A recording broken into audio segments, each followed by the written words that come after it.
Dentro do nosso encéfalo existem cavidades chamadas de ventrículos encefálicos. Nessa cavidade é produzido o líquor, também conhecido como líquido céfalo-raquidiano ou LCR. Hoje nós vamos conhecer quais são os ventrículos encefálicos e onde é produzido o líquor. Eu sou Marisa Palma e você está no Anatomia para você. Se você ainda não é inscrito no canal, aproveite e se inscreva agora e ative o sininho das notificações, porque toda semana tem vídeo novo por aqui. Em um corte sagital do encéfalo, a gente já consegue ver os ventrículos encefálicos de um lado, né? O outro lado está íntegro e a gente não consegue visualizar completamente. Então, nós temos 4 ventrículos encefálicos. Aqui, esse em formato de C, é o ventrículo lateral, que existe o direito e o esquerdo. Esse aqui é o terceiro ventrículo. O terceiro ventrículo é a cavidade do diencéfalo. E esse menorzinho aqui embaixo é o quarto ventrículo, que é a cavidade do chamado rombencéfalo. Quem é o rombencéfalo? Ponte,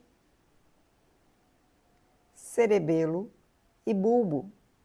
Podemos observar também que o quarto ventrículo ele se continua inferiormente como um canal bem estreito, chamado canal central da medula espinhal, que vai ocupar a região central da substância cinzenta da medula espinhal. Nessa imagem eu retirei todas as estruturas do telencéfalo para deixar bem, do telencéfalo, do diencéfalo, de todo o encéfalo, na verdade, para deixar os ventrículos laterais bem visuais. Então, nós podemos observar aqui novamente esse ventrículo em formato da letra C, que é o ventrículo lateral. Aqui, como já está dissecado, podemos observar que são 2 ventrículos laterais, direito e esquerdo, as cavidades do nosso telencéfalo. Os ventrículos laterais podem ser divididos em partes. Essa região central é chamada de região central do ventrículo lateral, que se continua no corno anterior ou frontal, no corno posterior ou occipital e no corno temporal. Então, todas essas partes em conjunto formam os ventrículos laterais.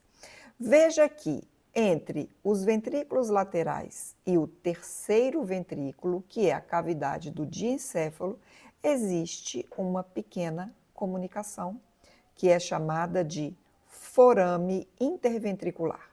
Na verdade, esse forame interventricular é o único local que permite a comunicação do líquor produzido no ventrículo lateral direito com o líquor produzido no ventrículo lateral esquerdo. Os ventrículos laterais são completamente separados. O único local de comunicação é no forame interventricular. Então, entre os ventrículos laterais e o terceiro ventrículo, existe a comunicação através do forame interventricular. Descendo para o quarto ventrículo, observamos também que existe uma comunicação, só que agora ela é um pouquinho maior e mais estreita. É o chamado aqueduto cerebral, que atravessa o mesencéfalo. Então, a comunicação entre terceiro e quarto ventrículo se dá através do aqueduto cerebral, que é a cavidade do mesencéfalo. O quarto ventrículo, inferiormente, se continua com o canal central da medula espinhal. Veja, por que existe a necessidade dessa comunicação? Porque o líquor é produzido dentro dos ventrículos encefálicos. Os ventrículos encefálicos são revestidos por uma camada de células chamadas de epêndima, e que em alguns lugares específicos, como por exemplo, no teto dos ventrículos laterais e no assoalho do terceiro e do quarto ventrículo, essas células tornam-se especializadas, colunares altas, e aí elas são chamadas de plexos corioides. É nos plexos corioides que acontece a formação do líquido céfalo-raquidiano ou líquor. Então, o líquor produzido nos ventrículos laterais, ele desce pelo forame interventricular para o terceiro ventrículo. se junta com a produção que acontece no terceiro ventrículo e desce pelo aqueduto cerebral para o quarto ventrículo.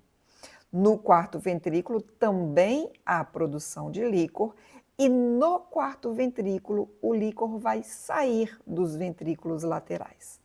Como nós podemos observar aqui, lateralmente existem duas aberturas laterais e aqui na parte mais inferior existe uma abertura mediana. Nesses locais, o líquor sai de dentro dos ventrículos laterais e passa a circular no espaço subaracnoideo, que é o espaço que existe entre as duas meninges, aracnoide e pia mater. E aí ele passa a circular envolvendo todo o encéfalo e toda a nossa medula espinhal. O líquor é formado a partir do sangue pelos plexos corióides, mas para isso ele precisa atravessar a barreira hematolicórica, que é um filtro muito seletivo que não permite que todos os componentes do sangue passem para a composição do líquor. No líquor estão presentes água, óbvio, glicose, proteínas, ureia, ácido lático, alguns íons como cálcio, magnésio, sódio, potássio, cloreto e também alguns leucócitos.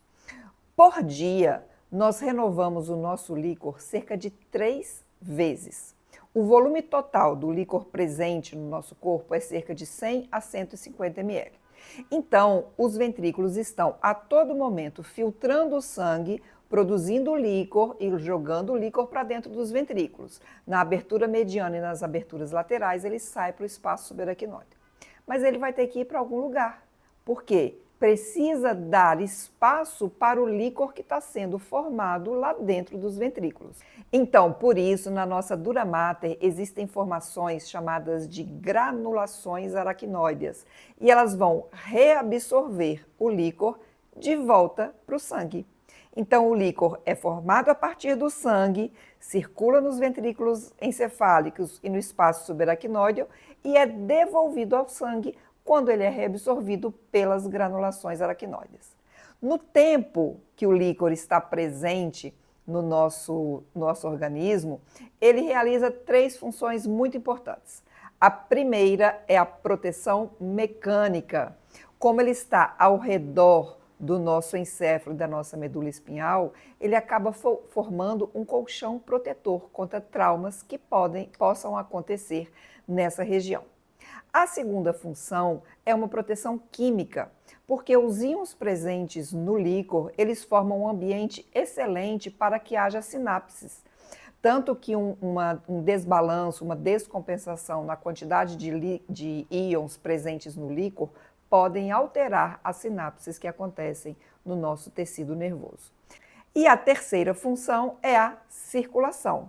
No líquor, embora em menor proporção, também acontece a entrega de nutrientes e a retirada de catabólitos do tecido nervoso.